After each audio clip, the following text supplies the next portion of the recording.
ప్రతి ఒక్కరూ ఈ సమయంలో ప్రార్థనలో ఏకీభవించండి. కళ్ళు మూసుకొని ప్రార్థన చేసుకుందాం. తండ్రి, నీకు వందనాలు, స్తోత్రాలు. ఈ సమయంలో నిలబడిన నేను నిమిత్తమాత్రునే. ఈ జనులు నీ జనులై ఉన్నారు. ఈ స్థలాన్ని చేరి వచ్చిన ప్రతి ఒక్కరిని యేసుక్రీస్తు ప్రభువారి పరిశుద్ధ రక్తంలో ప్రోక్షిస్తూ నేను మహిమపరుస్తున్నా.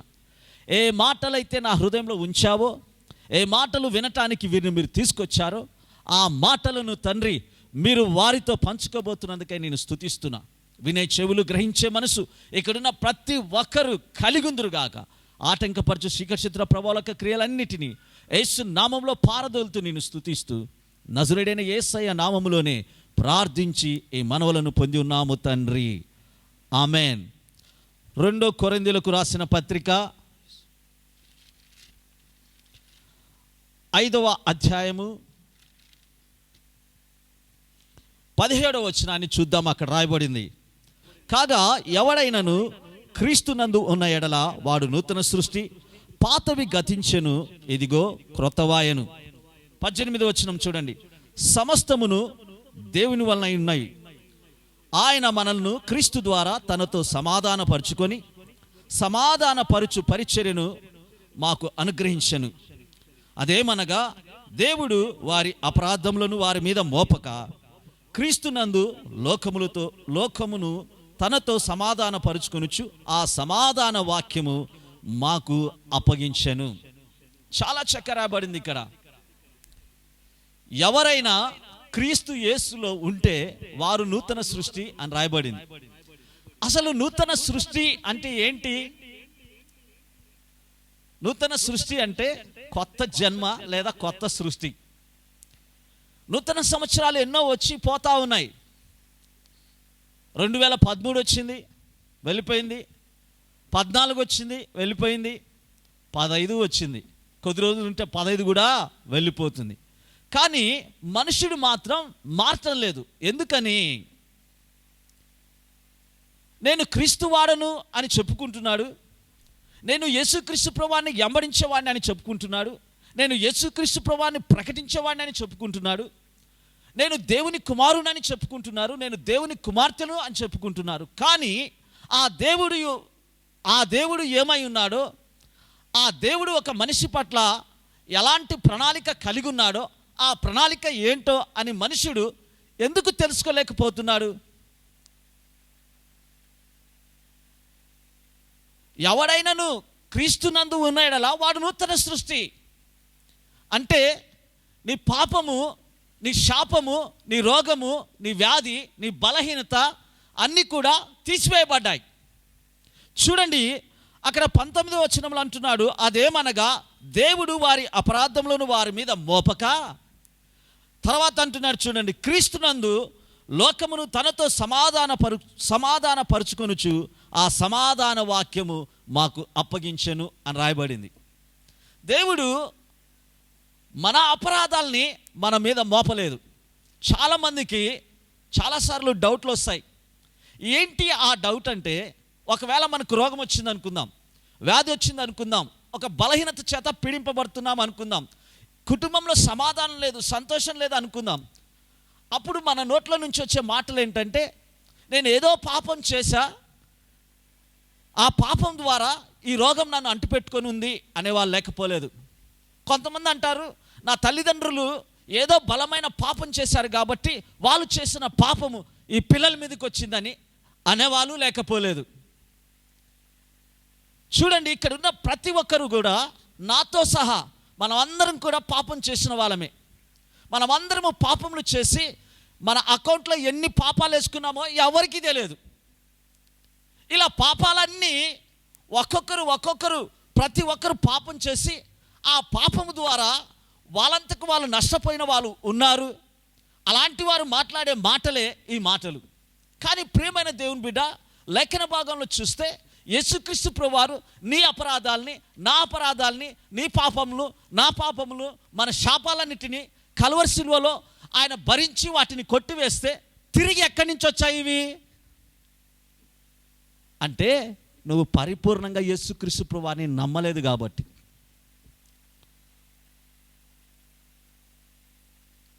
ప్రతి ఒక్కరూ మాట్లాడే మాటలే ఇవి. నేను పాపం చేశా, ఏదో తెలియని పాపం చేశానో తెలిసి పాపం చేశానో తెలియదు, కానీ ఆ పాపం నన్ను వెంటాడుతుంది అనేవాళ్ళు ఉన్నారు. కొంతమంది అంటారు, అన్న మా తల్లిదండ్రులు ఏం పాపం చేశారో తెలియదు కానీ వాళ్ళు చేసిన పాపాలు మా మీద ఉన్నాయి అంటారు. కానీ లేఖన భాగంలో చూస్తే అక్కడ అంటున్నాడు చూడండి, చాలా చక్కగా రాయబడింది. అదేమనగా దేవుడు వారి అపరాధములను వారి మీద మోపక. హల్లెలూయా.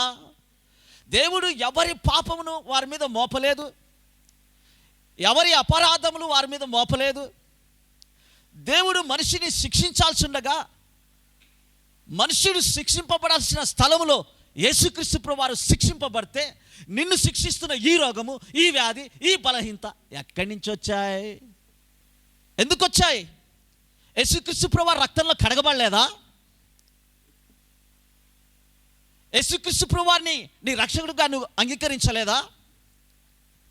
నువ్వు నిజంగా యేసుక్రీస్తు ప్రభువు వారిని రక్షకుడిగా అంగీకరిస్తే, ఆయనకు మహిమకరంగా నువ్వు జీవించడానికి ఇష్టపడితే, ఆయన పొందిన గాయంలో చేత నీకు స్వస్థత కలిగిందని లేఖన భాగంలో రాయబడింది నువ్వు నమ్మితే ఇవన్నీ ఎందుకు వస్తాయండి? నిజంగా చాలామంది తెలుసుకోలేని సత్యం ఏంటంటే, నేను క్రీస్తు యేసులో జన్మించాను అన్న సత్యాన్ని అనేక మంది తెలుసుకోలేక మర్చిపోతున్నారు. దాన్ని పరిపూర్ణంగా విశ్వసించడానికి ఇష్టపడలేకపోతున్నారు. కానీ లేఖన భాగంలో చూస్తే అక్కడ అంటున్నాడు, చదవండి ఒక్కసారి 17వ వచనంలో చూడండి. కాగా ఎవడైనను క్రీస్తునందు ఉన్న ఎడల వాడు నూతన సృష్టి, పాతవి గతించాయి. నీ పాపాలు కొట్టివేయబడ్డాయి, నీ శాపాలు తీసివేయబడ్డాయి, నీ రోగము, వ్యాధి, బలహీనత యేసుక్రీస్తు ప్రభువు భరించాడు, వాటన్నిటిని తొలగించాడు. మరి ఎందుకు వస్తున్నాయి? పాతవి గతించాయి అంటే తిరిగి వస్తాయని అర్థమా? ఇక రావు అని అర్థం. నువ్వు క్రీస్తు యేసులో జన్మిస్తే, యేసుక్రీస్తు ప్రభువారికి మహిమకరంగా నువ్వు బ్రతకటానికి ఇష్టపడితే, నేను ఆయనలో జన్మించాను అన్న సత్యాన్ని హృదయపూర్వకంగా నువ్వు విశ్వసిస్తే, నిజంగా ఎన్నడూ నువ్వు పాతపు జీవితాన్ని నువ్వు జ్ఞాపకం చేసుకోవటానికి ఏమాత్రము ఇష్టపడవు. చూడండి, ఎవరన్నా చనిపోయారనుకుందాం, ఈ చనిపోయిన వారు తిరిగి లేపబడ్డారనుకుందాం. ఈ చనిపోయి బ్రతికిన అతని దగ్గరికి వెళ్ళి, ఇదిగో నువ్వు లాస్ట్ ఇయర్ చనిపోయినావు కదా, మళ్ళీ నువ్వు బతికావు కదా, ఎలా చనిపోయావు, ఎలా బతికావు అని పదే అడిగితే వాడు ఏమంటాడు చెప్పండి? అప్పుడు చచ్చిపోయి ఇప్పుడు బతికున్నా కదా, నేను చచ్చిపోయి తిరిగి లేచాను కాబట్టి ఆ విషయాలు మాట్లాడొద్దు, ఇప్పుడు విషయాలు మాట్లాడు అని అంటారు. ఎందుకని? అది మాట్లాడటం ఇష్టం లేదు, వినటము ఇష్టం లేదు. చూడండి మనుషులు ఎలా ఉన్నారు. కానీ ప్రియమైన దేవుని బిడ్డ, నువ్వు యేసుక్రీస్తులో జన్మించావు అన్న సత్యాన్ని ఎన్నడూ మర్చిపోవద్దు. దేవుడు ఒక నూతన సంవత్సరంలోకి మనిషిని తీసుకొస్తున్నాడు అంటే ఎందుకు తీసుకొస్తాడో తెలుసా? నూతనమైన రోగాలు, నూతనమైన వ్యాధులు, నూతనమైన బలహీనతలు పెట్టడానికి కాదు. ఒక నూతన సంవత్సరంలోకి దేవుడు నిన్ను నడిపిస్తున్నాడంటే ఆ నూతన సంవత్సరంలో నువ్వు కొత్త ఆశీర్వాదాలు చూడాలి, దేవుని శక్తిలో నువ్వు ఎదగాలి, నీ విశ్వాసము రూపాంతరం చెందాలి. ఒక తల్లి ఒక బిడ్డకు జన్మించిందండి. ఆ బిడ్డ పుట్టిన తర్వాత సంవత్సరము, 2 సంవత్సరాలు, 3 సంవత్సరాలు వచ్చే సమయంలో ఆ బిడ్డకి చిన్నగా స్టార్టింగ్లో పాలు తాపిస్తారు. అలా పాలు తాగిన తర్వాత సర్లాక్ అని ఇలాంటి అన్నీ తినిపించి తర్వాత చిన్నగా ఏం చేస్తారంటే భోజనం పెట్టడం స్టార్ట్ చేస్తారు. ఒకేసారి ఆ పాపకి భోజనం పెడతారా? పుట్టంగానే మా పాప పెరగాలి, నడవాలి, పరిగెత్తాలి, ఇప్పుడే చూడాలని చేయరు కదా. అంటే ఈ పాప స్టెప్ బై స్టెప్ పెరగాలి. అంటే ఈ పాప పెరగాలి అంటే ఆ బిడ్డకి ఏం కావాలి? తగిన ఆహారం కావాలి, బలమైన ఆహారం కావాలి. ఆ ఆహారం ద్వారా ఈ బిడ్డ ఎదగాలి. ఈ బిడ్డ ఎదగాలి అంటే ఖచ్చితంగా తల్లిదండ్రులు ఆ బిడ్డకు కావాల్సిన పోషణ అందించాలి. అవునా?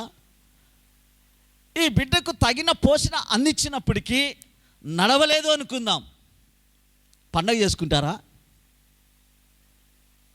పెరగలేదు అనుకుందాం, మరుగుజ్జుగుంది అనుకుందాం, ఇష్టపడతారా?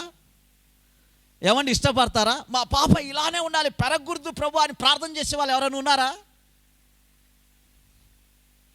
ఒక బిడ్డకు జన్మించిన తల్లిదండ్రులు ఆ బిడ్డ పెరగాలి, నడవాలి, పరిగెత్తాలి, మాట్లాడాలి, ఎన్నెన్నో ఈ బిడ్డ చేయాలని ఆశపడే తల్లిదండ్రులు ఉన్నప్పుడు, దేవునిలో నువ్వు జన్మించి దేవునికి మహిమకరంగా జీవించడానికి ఇష్టపడుతున్నప్పుడు ఆ ఆశ దేవుడికి ఉండదా? ఉండదా అండి? ఖచ్చితంగా ఉంటుంది. చాలామంది ఈ నూతన సంవత్సరం అంటే ఏమనుకుంటారంటే, కొత్త సంవత్సరంలోకి మనం వెళ్తున్నాం కాబట్టి ఈ నూతన సంవత్సరంలో ఆ మొదటి రోజు మనం ప్రార్థనకి వెళ్ళామంటే చాలా ఆశీర్వాదాలు వస్తాయి అనుకునే వాళ్ళు కూడా ఉన్నారు. అంటే జనవరికి ఒక్క దినాన్ని వీరు చర్చికి వెళ్తే సంవత్సరం ఆశీర్వాదాలు వచ్చేస్తాయి అన్నమాట వీళ్ళకి. ఇక మిగతా టైంలో ఎన్నడూ వెళ్ళరు. వాళ్ళు వెళ్ళేది దేనికోసం అంటే కేవలం వాగ్దానం కోసమే వెళ్తారు తప్ప, దేవునికి మహిమకరంగా నేను బ్రతకాలి, నా హృదయంలో దేవునికి తప్ప ఈ లోకంలో నా దేనికి చోటు లేదు కాబట్టి నేను ప్రభు కోసమే ఉండాలి అని ఎంతమంది తీర్మానం చేసుకుంటున్నారు? అలా తీర్మానం చేసుకొని దేవునికి మహిమకరంగా ఎంతమంది బ్రతకటానికి ఇష్టపడుతున్నారు? ఈ రోజుల్లో యేసు ప్రభును వెంబడించటం అంటే ఫ్యాషన్ అయిపోయింది చాలామందికి. ప్రియమైన దేవుని బిడ్డ, నువ్వు యేసు ప్రభును వెంబడించటానికి నీ జీవితం పరిపూర్ణంగా మారిపోవాలి. నువ్వు 2014లో త్రాగుబోతు అనుకో, విడిచిపెట్టాలి. నువ్వు వ్యభిచారి అనుకో, విడిచిపెట్టాలి. నువ్వు మోసగాడి అనుకో, స్టాప్ చేయాలి. నువ్వు అబద్ధికుడు అనుకో, ఇక నీ నోట్లో నుంచి అబద్ధం పలకటానికి నువ్వు ఇష్టపడకుండా ఉండాలి. 2014లో ఎలా ఉంటామో 2015లో కూడా అట్లే ఉంటాం. కానీ వాగ్దానాన్ని మాత్రం చూసుకొని మురిసిపోతుంటాం. నీవు దేవునికి మహిమకరంగా జీవించేవాడివి, వాక్యానుసారంగా దేవుని నామానికి మహిమ తెచ్చేవాడివి. ఎవరైతే దేవునికి లోబడి దేవునికి మహిమకరంగా జీవించడానికి ఇష్టపడతారో వారి జీవితాన్ని దేవుడు ఆశీర్వదిస్తాడే కానీ, వాక్యానికి వ్యతిరేకంగా దేవుడికి లోబడకుండా నీ ఆలోచన ప్రకారం, నీ తలంపుల ప్రకారం నువ్వు జీవిస్తే ఆ వాగ్దానం నీ జీవితంలో ఎన్నడూ నెరవేరదు. ఏమండి, బైబిల్లో ఉండే అన్ని ఆశీర్వాదాలే. వింటున్నారా? ఏ చర్చికి వెళ్ళినా, ఏ పాస్టర్ అయినా ఇచ్చేది ఏంటంటే ఆ వాగ్దానాలే ఇస్తాడు. అన్నీ ఆశీర్వాదాలే తప్ప అందులో నీకు ఎగనెస్ట్గా అంటే దేవునికి భయపడే విధంగా నీకు రాదు. ఒకవేళ అలా ఇచ్చారో అనుకో, నువ్వు ఆ చర్చికి వెళ్ళవు. కాబట్టి నిన్ను నేను ఆకర్షించాలి, ఏదో ఒక రకంగా నిన్ను చర్చిలో ఇక్కడనే ఉంచాలి అంటే ఏం చేయాలి? నీకు ఇష్టమైంది ఇవ్వాలి. లేఖన భాగంలో రాయబడిన ప్రతి మాట ఎవరి కోసం?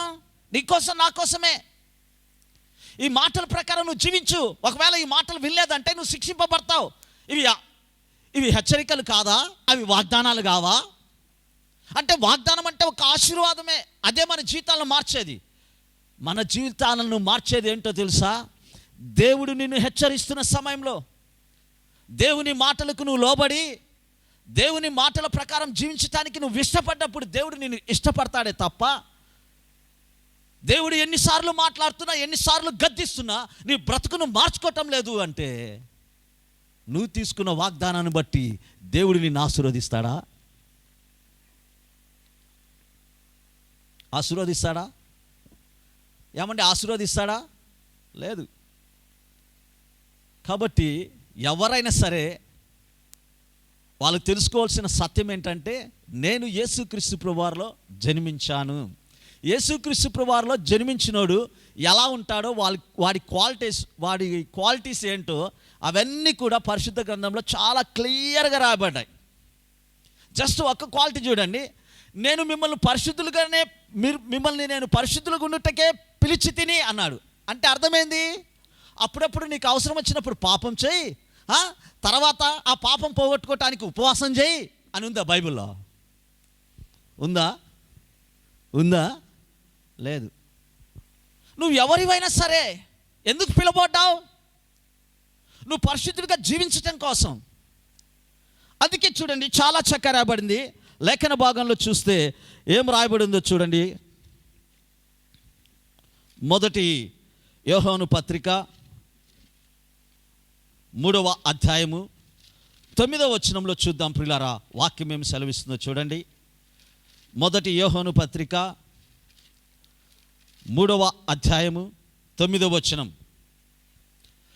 దేవుని మూలంగా పుట్టిన ప్రతి వానిలో ఆయన బీజము నిలుచును గనుక వాడు పాపము చెయ్యడు. హల్లెలూయా. దేవుడిలో పుట్టినవాడు, క్రీస్తులో జన్మించిన వాడు పాపం చెయ్యడు అని వాక్యం చెప్తుంది. ఈ మాటను బట్టి నువ్వు ఏం చేయాలి? ఓహో, నేను దేవునిలో పుట్టినా నేను పాపినే. ఎందుకంటే నువ్వు ఎప్పుడు కూడా దేవునికి మహిమకరంగా జీవించడానికి హృదయపూర్వకంగా ఇష్టపడవు కాబట్టి. అక్కడ ఏమంటున్నాడు చదవండి, బాగా క్లియర్గా రాయబడింది. చదవండి 9. దేవుని మూలంగా పుట్టిన ప్రతి వానిలో ఆయన బీజం నిలుచును గనుక వాడు పాపము చేయడు. వాడు దేవుని మూలంగా పుట్టినవాడు గనుక పాపము చెయ్యజాలడు. అసంభవం అని ఉంది. But you are a sinner. నువ్వు దేవునికి మహిమకరంగా జీవించేవాడివి కాదు, దేవుడు అంటే భయపడేవాడివి కాదు. అందుకనే రోగం విడిచిపెట్టడంలా, వ్యాధి విడిచిపెట్టడంలా. ఒక కలెక్టర్ అనండి భయపడతారు, ఎమ్మెల్యేను అబ్బోయ్ భయపడతారు. ఏమండి నిజంగా ఇక్కడ దేవుడికి నిజంగా భయపడే వాళ్ళు ఎంతమంది ఉన్నారో మీ హృదయం మీద చేసుకొని మీరే ఆలోచించండి. లేఖన భాగంలో రాయబడింది, ఎవడైనా క్రీస్తు యేసునందు ఉన్నాడు అలా వాడు నూతన సృష్టి. అంటే అర్థం ఏంటి? పాపం లేనివాడిగా వాడు జీవిస్తాడు. అంటే వీడు పాపం లేకుండా జీవించాలంటే వాళ్ళు ఎవరు ఉండాలి? ప్రభు అయిన యేసుక్రీస్తు ప్రభు వారు ఉండాలి. దేవుని వాక్యమును నిలిచి ఉండాలి. మనకుంటాయి వాక్యాలు, ఇలా గోడల మీద ఉంటాయి. ఇది యెహోవా వలన ఆశీర్వదింపబడింది, ఆశీర్వదింపబడ్డవాడ లోపలికి రా. శాంతి సమాధానాల కర్త యేసు ప్రభు. వీడికుండేది శాంతి ఇంట్లో ఉన్నోడికి. గోడలకుంటాయి. ఇంట్లో మాత్రం కనిపిస్తాయి అన్నీ చక్కటి ఇవి సీనరీస్తో పెట్టి ఆ సీనరీస్ మీద రాసింటారు వాక్యాలు. ఆ ఇంట్లోకి వెళ్ళంగానే అబ్బా ఇంట్లో ఉన్న వాళ్ళంతా పరిశుద్ధులు అనుకోవాలి మనం. కానీ వాళ్ళకేముండదు తెలుసా? దేవుని భయం ఉండదు, సమాధానం ఉండదు, సంతోషం ఉండదు. చూడండి, లేఖన భాగంలో రాయబడింది, దేవుని మూలంగా పుట్టినవాడు పాపము చెయ్యడు అంటున్నాడు. ఎందుకు అంటే వానిలో ఏముందంట? దేవుని బీజం ఉందంట. అంటే వాక్యం అనే విత్తనం ఉంది కాబట్టి వాడు పాపం చేయటానికి ఇష్టపడ్డా వాక్యం ఒప్పుకోదు కాబట్టి పాపం చేయటానికి ఏ మాత్రము ఇష్టపడడు. నువ్వు పాపం చేస్తూ నీ ఇష్టానుసారంగా బ్రతుకుతూ చెడు తలంపులతో చెడు ఆలోచనలతో జీవిస్తూ వాగ్దానాలు తెచ్చుకొని మురిసిపోతున్నావే, అవి నెరవేరుతాయా అండి? లేఖన భాగంలో రాయబడింది, దేవుని మూలంగా పుట్టినవాడు పాపము చెయ్యజాలడు అని ఉంది. కానీ మీరేం చేస్తున్నారు? నిజంగా యేసుక్రీస్తు ప్రభువారిలో నేను జన్మించా, ఈ నూతన సంవత్సరాన్ని దేవుడు నాకు ఇచ్చాడంటే, ఈ నూతన సంవత్సరంలో ఎందుకు దేవుడు నన్ను సజీవ లెక్కలో చేర్చాడో, ఆయన సంకల్పం ఏంటో ఆ సంకల్పం తెలుసుకోవటం కోసం దేవునికి మహిమకరంగా జీవిస్తానన్న తీర్మానం ఉందా? కాబట్టి క్రైస్తవులకి తీర్మానం ఉండదు. మీరు చూడండి, ఎవరు మీటింగ్ వెళ్ళినా ఏమ్మా మీరు ప్రభుని ఒప్పుకుంటున్నారంటే ప్రతి ఒక్కరి మీటింగ్ ఎత్తుతారు వీళ్ళు. అంటే ఇప్పుడు ఎత్తారు, ఆ అంగీకరించని ఇంటికి వెళ్తానమాట, రేపు పొద్దునే స్కీమ్ ఎత్తిపోద్ది. కాబట్టి మళ్ళీ ఎవరన్నా మీటింగ్లో కాల్ చేస్తే అప్పుడు మళ్ళీ ఎత్తుతారు. ఇలా ఎత్తుతూనే ఉండు, ఒక దినాన్ని నిన్ను ఎత్తుకొని పోతారు అందరు. ఇదా దేవుడికి లోబడటం అంటే? ఇదా వాక్యానుసారమైన జీవితం అంటే? ఇదా దేవునికి భయపడటం అంటే? కాబట్టి చాలామంది, నేను చెప్పాను కదా, ఫ్యాషన్. ఇప్పుడు క్రైస్తవులకి ఏమంటే ఫ్యాషన్ అయిపోయింది, ఫ్యాషన్. ఒకప్పుడు అందరి చేతిలో పరిశుద్ధ గ్రంథం ఉండేది, ఇప్పుడు అందరి చేతిలో ఏముంటున్నాయి చెప్పండి? సెల్ ఉంది. బైబిల్ మొత్తం బరువు అన్నట్టు సెల్లు పట్టుకొని చూస్తున్నారు. దీన్ని పరిశుద్ధ గ్రంథం అంటారే తప్ప నీ చేతులు ఉండే దాన్ని సెల్ అంటారా, బైబిల్ అంటారు నీది? చెప్పండి. ఫ్యాషన్. వాక్యానుసారంగా జీవించడానికి ఇష్టపడటం లేదు, వాక్యానికి లోబడి బ్రతకటానికి ఇష్టపడటం లేదు. నేను ఒకసారి ఒక మీటింగ్స్కి వెళ్ళా. రాత్రి పడుకోవటానికి రూమ్కి వెళ్తే నాతో పాటు ఒక బ్రదర్ వచ్చాడు, పక్క రూమ్లో ఉన్నాడు. సో ఉదయాన్నే లేచి ఏం చేశాడంటే సెల్ ఆన్ చేశాడు. ఆ సెల్ ఆన్ చేసినప్పుడు ప్రవక్త అయిన యెషయా రాసిన గ్రంథం 1వ అధ్యాయం ఆ వచనాలు చదువుతూ ఉన్నారు. నేను అనుకున్న, ప్రభువా ఎంత భక్తినైనా ఈ బాబుకి, పొద్దునే లేచి గ్రంథాన్ని చదువుతున్నాడని కిటికీ తెరిచి చూస్తాడు, పండుకొని నిద్రపోతున్నాడు, సెల్లు ఆగుతుంది. మీకు అర్థమైందా? సెల్లులో రికార్డు, వాయిస్ రికార్డు ఉంటుంది కదా. బైబిల్ ఇప్పుడు వెరైటీగా వచ్చిందన్నమాట. ఇప్పుడు ఆడియో బైబిల్ వచ్చింది. ఆ ఆడియో బైబిల్ పట్టుకొని పొద్దున్నే ఆన్ చేసి ఇటు నిద్రపోతున్నాడు గురకలు పెట్టి. నేను మీటింగ్స్ అయిపోయిన రోజు మరుసటి రోజు అడిగా, తమ్ముడు నువ్వు రోజుకి ఎన్ని చాప్టర్లు చదువుతావు అన్న. నేనా అన్న, అంత అవసరమేముందన్న అన్నాడు. అదేంది బైబిల్ చదవా నువ్వు అంటే, బైబిల్ చదవటం ఎందుకన్నా, రోజు వింటలేనా అన్నాడు. అంటే ఏమి రోజు వాక్యాన్ని వింటున్నావా అన్న. అన్న ఇప్పుడు ఆడియో బైబిల్ వచ్చింది, నీ సెల్లులో కూడా ఎక్కిస్తా, నువ్వు అంత కష్టపడొద్దు, ఆన్ చేసి పెట్టే, అదే మాట్లాడుతుంటుంది, నువ్వు వినుకుంటా నిద్రపోవచ్చు. అంటే వినుకుంటా నిద్రపోవటం కోసం జోల పాడినట్టు ఉంటుందని నిద్రపోతాడంట. ఫ్యాషన్ చూడండి. మళ్ళీ ఇది ఎవర్రా అంటే బిలీవర్స్. కానీ దేవుడు ఒప్పుకొనుగాక ఒప్పుకోడు. దేవునికి కావాల్సింది ఏంటంటే ఆయనకు మహిమకరంగా నువ్వు జీవించాలి. నువ్వు దేవునికి లోబడి బ్రతకలేదంటే నువ్వు క్రీస్తు యేసులో జన్మించినట్టు రుజువేంటి? ఇప్పుడు మీరు మీటింగ్కి వచ్చారా, శోభన్ బాబు గారు వచ్చారంట, ఏమన్నా ప్రాపసి చెప్పిండా? ఎవరికన్నా బాగైందా స్వస్థత? అయిందంట. నువ్వు చూసావా? రుజువేది? అన్నిటికీ రుజువు కావాలి. మరి నువ్వు క్రైస్తవుడు అన్న దానికి రుజువేది? చూపించండి. చాలామంది ఏం చేస్తున్నారంటే నేను యేసులో ఉన్నా అన్న సత్యాన్ని మరచిపోతున్నారు. లేఖన భాగంలో రాయబడింది, పాతవి గతించెను. పాత జీవితాన్ని విడిచిపెట్టే, పాత జీవితానికి స్వస్తి చెప్పే, నూతన వ్యక్తిగా క్రీస్తు యేసును వెంబడించు. వాక్యంలో ఏం రాయబడిందో అదే చేయని లేఖనాల ప్రకారము పరిశుద్ధాత్మ దేవుడు మాట్లాడుతున్నప్పటికీ ఆ మాటల ప్రకారం ఎవ్వరు కూడా దేవుడికి లోపట్టాల. చూడండి, లేఖన భాగంలో చూస్తే ఎంత చక్కగా రాయబడిందో చూద్దాం ప్రియులారా. ఎఫెసీలకు రాసిన పత్రిక 5వ అధ్యాయము 8వ వచనం చదవండి. అక్కడ ఏమంటున్నాడో చూడండి. మీరు పూర్వమందు చీకటై ఉంటిరి. 5:8. ఎఫెసీలకు రాసిన పత్రిక 5:8. మీరు పూర్వమందు చీకటై ఉంటిరి, ఇప్పుడైతే ప్రభునందు వెలుగై ఉన్నారు. హల్లెలూయా. నిజంగా లేఖన భాగములో మనుష్యుడు యేసుక్రీస్తు ప్రభువుని అంగీకరించిన తర్వాత వాడు ఎలా జీవించాలో రాయబడింది. నువ్వు ఒకప్పుడు చీకటి, ఒకప్పుడు నువ్వు పాపంలో ఉన్నావు, ఒకప్పుడు నీకు దేవుడు తెలియదు, యేసుక్రీస్తు ప్రభువారి ప్రేమ తెలియదు, యేసుక్రీస్తు ప్రభువారు ఎందుకు వచ్చారో తెలియదు. కానీ ఇప్పుడు తెలుసు యేసు ప్రభు ఎందుకు వచ్చాడో, యేసుక్రీస్తు ప్రభువారు ఎవరి కోసం వచ్చాడో, యేసుక్రీస్తు ప్రభువారు కల్వరి శిలువలో రక్తం కార్చి ప్రాణం ఎందుకు పెట్టాడో ఇవన్నీ తెలుసు. తెలియని వాళ్ళు ఎవరైనా ఉన్నారా ఇక్కడ? ఎవ్వరు లేరు, అందరికీ తెలుసు. కానీ క్రీస్తు యేసులో ఉండటం అంటే ఏంటి? అక్కడ అంటున్నారు చూడండి, చాలా చక్కగా పడింది. వెలుగు ఫలము సమస్త విధములైన మంచితనము, నీతి, సత్యమును వాటిలో కనబడుచున్నది. నువ్వు క్రీస్తు యేసులో నూతన సృష్టి అంటే నీలో ఏం కనిపించాలి? దేవుడు ఆశించింది ఏ మనుష్యుడు కూడా దేవుడికి చూపించలేడు, దేవునికి సాక్షిగా నిలబడటానికి ఏమాత్రం ఇష్టపడలేకపోతా ఉన్నాడు. మంచితనం లేదు, వాక్యానుసారంగా జీవించే బ్రతుకు లేదు, పోనీ దేవుడు అనుగ్రహించిన పరిపూర్ణమైన స్వస్థత ఉందంటే అది లేదు, జీవం కలిగిన దేవుడు ఇచ్చిన అభిషేకంలో ఎదుగుతున్నాడు, ఫలిస్తున్నాడు అంటే అది లేదు. కొందరు చెప్తుంటారు, దీవిస్తాడు బ్రదర్, టైం వచ్చినప్పుడు దీవిస్తాలేండి అంటే నువ్వు ఇంకా మారలా, అందుకని ఏం రాలా, టైం రాలా. నువ్వు మారితే, నువ్వు దేవునికి మహిమకరంగా ఉంటే రాదా టైము? దేవుడు చెప్పాడా? నువ్వు మారటానికి ఇష్టం లేక దేవునికి లోబడి బ్రతకటానికి అయిష్టంగా ఉంది కాబట్టి నీ ఇష్టానుసారంగా ఉండటానికి ఇష్టపడుతున్నావు.